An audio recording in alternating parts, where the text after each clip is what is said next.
बघा की आयुष्यामध्ये प्रगती करण्यासाठी नेमकी कशाची गरज आहे की बघा, व्यक्ती असतात तेवढे त्याचे गुण असतात, काही अवगुण असतात. परंतु आपण काय म्हणतो की शिक्षण घेतलं म्हणजेच माणसाला यशप्राप्ती होते, म्हणजेच माणसाला पैसा मिळतो. परंतु आज जे मी काय तुमच्याकडे गुण सांगणार आहे, एवढे गुण जरी तुमच्याकडे असतील आणि शिक्षण हा सेकंडरी भाग राहिला, शिक्षण असणं म्हणजे तुम्ही सुशिक्षित नागरिक आहात असा अर्थ होतो. परंतु आलेल्या अनुभवानुसार किंवा काही कालानुरूप जे बदल होतात त्याच्यामध्ये सुशिक्षित माणसं ही सुद्धा चुकीचं वर्तन करताना तुम्हाला पाहायला मिळतात.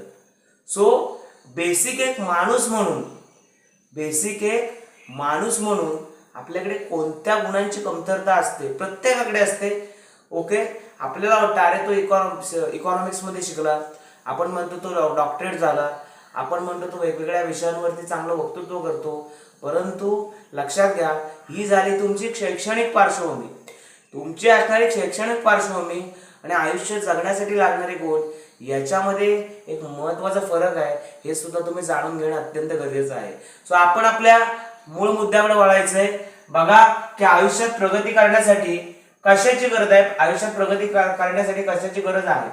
बघा, हे जर तुम्ही 5 गुण अंमलात आणलात तर तुमचं आयुष्य एका चांगल्या लेवलवर जाऊ शकतो. आणि हे पण लक्षात ठेवा की आत्ता बघा की तुम्ही मानसिक सुद्धा स्टेबल पाहिजे.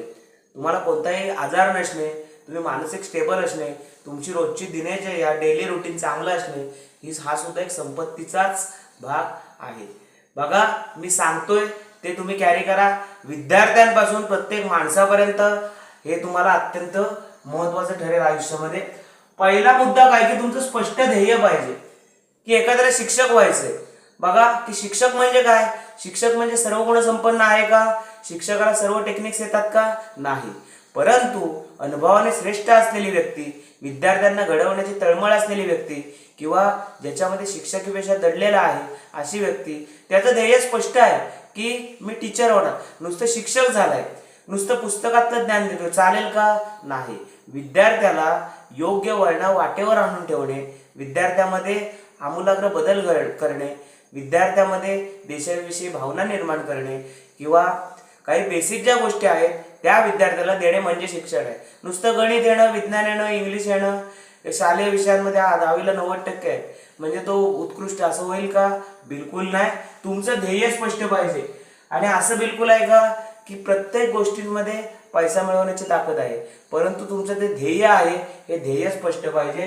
तुमचं ध्येय कसं आहे, स्पष्ट ध्येय आहे. बघा, दुसरं आहे तुमचं सातत्य आहे. तुम्ही एखादी गोष्ट ठरवली की तुम्ही सातत्यपूर्ण काम करायला पाहिजे.